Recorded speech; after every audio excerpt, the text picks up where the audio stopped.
Representative Hickerson.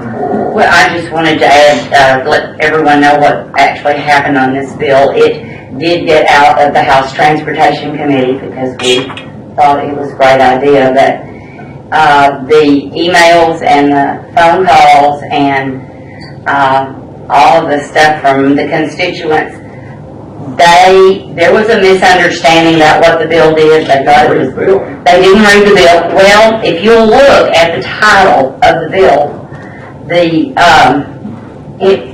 makes you think that the highway department is getting ready to implement this, and so the public thought it was implementation and not just research, and it was nothing more than research with volunteers. That was it.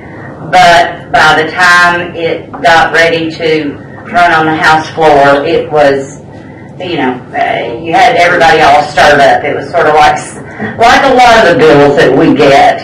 And there was no explaining to anyone. It was all over the internet that we were getting ready, the highway department was getting ready to do this, or legislature was getting ready to pass it. So, anyway, I think that it's probably outside the scope of this committee study that addresses, to address the immediate funding shortfalls, but I certainly think we need to be proactive in researching, and I hope that Senator Sample will look at bringing it back, and we can maybe make a recommendation in our study. I don't think it's out of the scope of what we're doing. You do not? No, because, long-term for long-term solutions.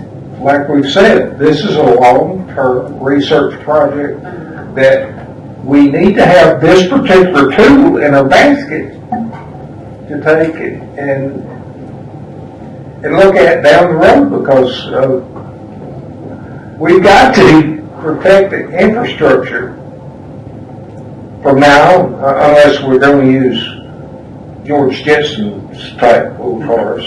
Well, I think it needs to be brought back up. Well, different. Work the public a little bit more, maybe. We didn't just come up with this out of thin air. It was actually one of the recommendations in the Blue Ribbon Committee report. It was one of those other recommendations that came out of that. We think sometimes it was just a interstate rehabilitation program and a asset sales tax program and a revenue transfer, but there are a lot of other recommendations that were in that Blue Ribbon Committee report that we've been trying to work through. That was one of them. And when we looked at it in Blue Ribbon, it really was a new pilot program at that particular time, because it had just been implemented in Oregon, and they really didn't even know how it was going to work at that particular time. And it was not I might just add that it was not going to, you might have mentioned that, it was not going to cost the state any money to implement. No. It was just